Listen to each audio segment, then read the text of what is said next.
The president met with leaders of progressive organizations today at the White House to discuss his second-term agenda, including representatives of the NAACP, the Urban League, and the Human Rights Campaign. We'll be joined by someone who was in that meeting in a moment. And yesterday, President Obama brought his campaign to tax the rich to the rich.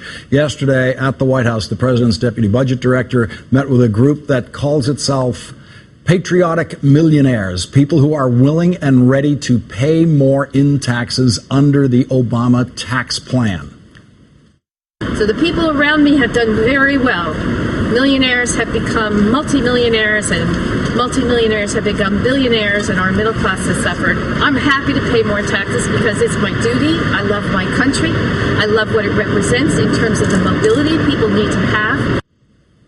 Joining me now, two people who've been part of these talks in the White House, Abigail Disney, philanthropist and filmmaker, and Ben Jealous, president and CEO of the NAACP. Ben Jealous, you met with the president today after he met with the congressional leaders. Did you get any idea in that meeting what had gone on with the congressional leaders? Look, he was very clear that he thinks that a deal is possible, that it's not a sure thing, but that it's possible. He was also very clear, and this was important to us, this is really why we were there, that he's going to fight for the working class. He's going to fight for middle-class people in this country. He's going to make sure that Congress really feels the pressure, and we all need to make sure that Congress feels the pressure to get this deal to him, to extend the tax cuts for working class people in this country, for that 98% of us that right now is being held hostage. You know, the Senate passed the bill, the House needs to pass the bill too so that he can sign it. Abigail Disney, do you realize that the president is proposing that the top income bracket go up 4.5 percentage points from 39 to 39? Do you understand? This is going to be as bad and oppressive as it was during those 8 horrible years of the Clinton administration. Yes, those 8 years of prosperity under the Clinton administration. Yeah. Exactly. So all he's proposing is that we go back to what we had in the 90s when we saw fortunes get built. You know? Yeah, the rich got nothing but richer during those years. That was a great period to have money. Thrived, right? The middle class thrived, and we had balanced budgets and even surpluses back then. Why do you think that there's been such a strain on the Republican side, possibly up to now, about letting something happen to this top tax bracket? Because clearly people in that bracket split their votes between President Obama and Mitt Romney, and plenty of rich people voted for President Obama.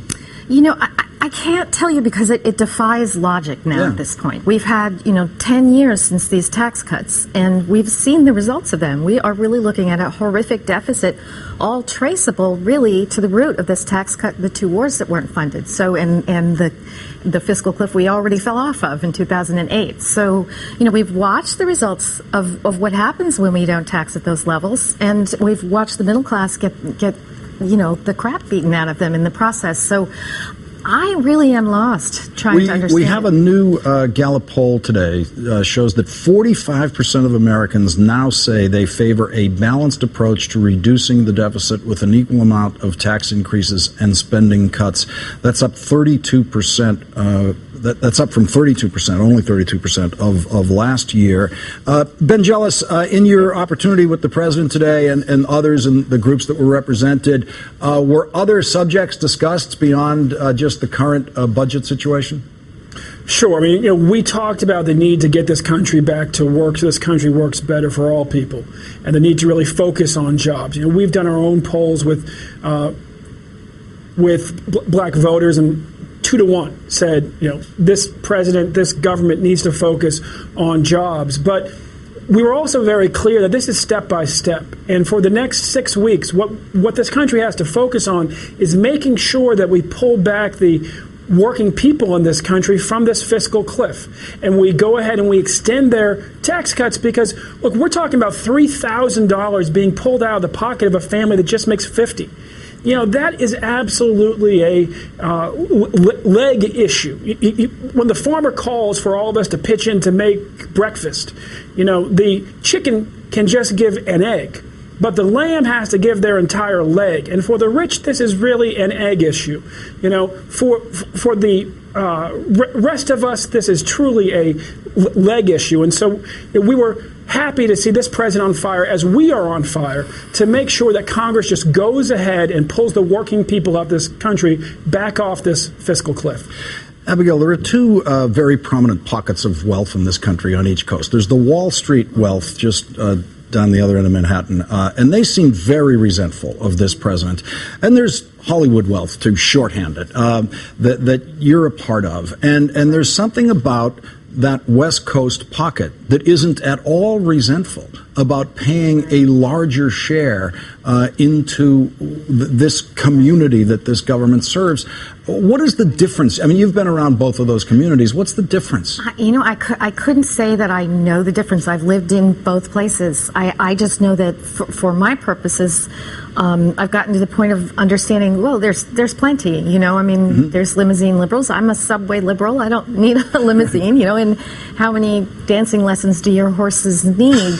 You know, so there I've watched this plutocracy grow up in Manhattan in the last 20 years. It was ridiculous in the 90s, and now it's obscene in the last 10 years. And I think there has grown a real interiorized sense of entitlement that it really kind of has come to believe, look, I'm pulling in $1 billion a year because, well, I'm that great a guy. Yeah. And that's really kind of the frightening thing to me.